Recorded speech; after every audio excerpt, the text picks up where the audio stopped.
আসসালামু আলাইকুম। আমি আজকে শিকড় বৃদ্ধির আরো একটি প্রোডাক্ট সম্পর্কে আপনাদেরকে ধারণা দিব। এটা হচ্ছে রুটন। তো এই রুটনটা যেটা হচ্ছে যে আমাদের যে কোনো গাছের শিকড় বাড়ানোর জন্য খুবই ভালো ভূমিকা রাখবে।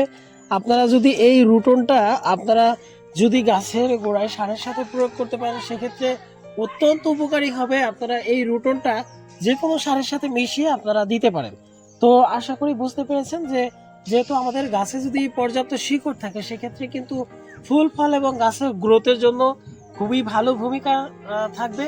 তো অনেক সময় আমাদের ক্ষেত্রে যেটা হচ্ছে কি আমরা পর্যাপ্ত গাছে খাবার দিলেও গাছটা এটা শোষণ করতে পারে না। এর মূল একটা কারণ হচ্ছে গাছের শিকড়টা আমাদের যদি না বৃদ্ধি পায় সেক্ষেত্রে গাছ পর্যাপ্ত খাবার শোষণ করতে পারবে না। তো আপনারা শিকড় বাড়ানোর জন্য এই প্রোডাক্টগুলো ব্যবহার করতে পারেন। আমি আরো একটা প্রোডাক্ট সম্পর্কে আলোচনা করেছি, সেটা হচ্ছে ক্রপস কেয়ার। এটাও এনএসসি কোম্পানির, ওটা ন্যাপথাইল অ্যাসিটিক অ্যাসিড গ্রুপের। তো আপনারা চেষ্টা করবেন যে শিকড় বাড়ানোর জন্য যে প্রোডাক্টগুলো আছে অবশ্যই সারের সাথে প্রয়োগ করবেন।